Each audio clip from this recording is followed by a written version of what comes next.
Hey everyone! How's it going? So basically, here's our project presentation. My name is Steph, And I'm Lydia. and we did our project on growing closer on Facebook, changes in tie strength through social network site use. And this was conducted by Maura Burke and Robert Kraut. The research question was, is communication between two people on Facebook associated with changes in tie strength beyond the effects of their communication by other channels, such as email, the phone, and in-person conversation? Basically, in other words, does communicating through Facebook change how close you are with someone beyond communicating with them through email, phone, and other forms? So now we have prior research. Prior research found that people communicate with friends over various social networking sites, in-person conversations, phone calls, and email. And other findings also include that most research surrounding this topic relies on unreliable self-report surveys, which have basically failed to produce results that categorize types of communications, and that's pretty much what this study is aiming to do, give these types of communications like categories and whatnot.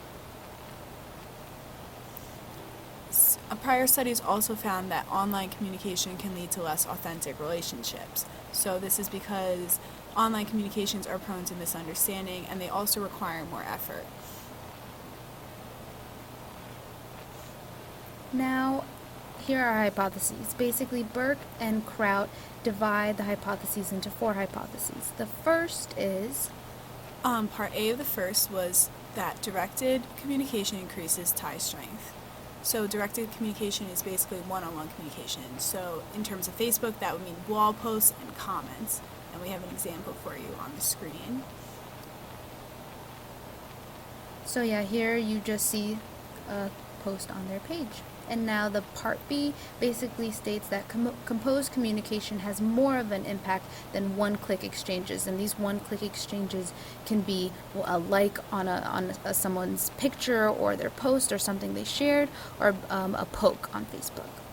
The second hypothesis had 2 parts as well. Part A was that passive consumption is associated with increases in tie strength.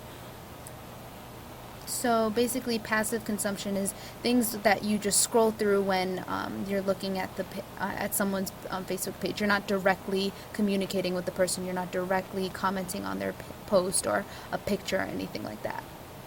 Part B was the effect is weaker than receiving direct composed communication from that.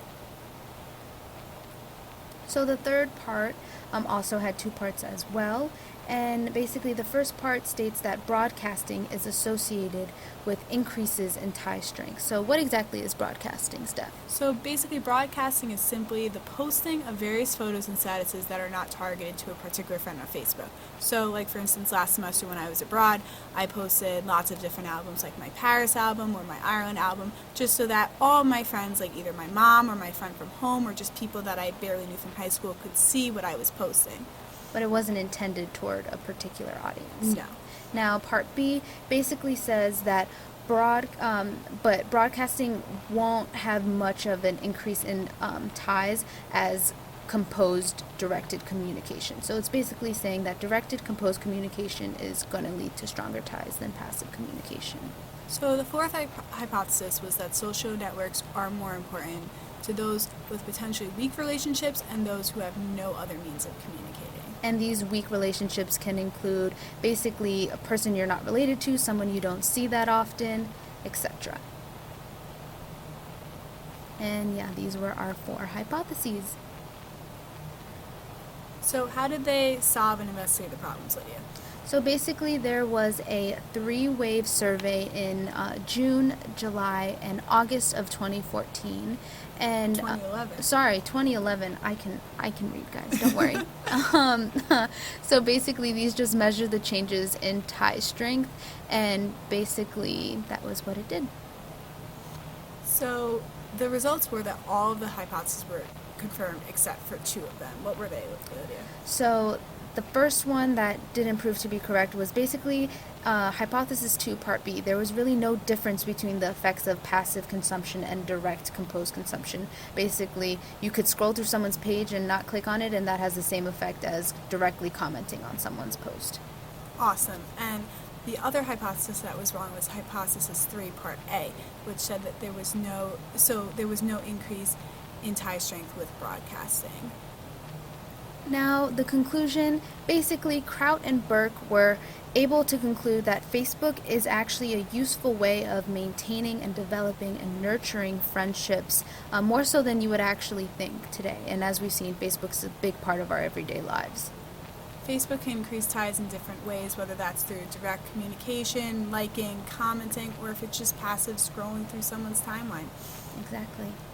You can find the link to the article on our YouTube page, and you can also like us on Facebook to foster further links. Thanks for checking out our video. Bye.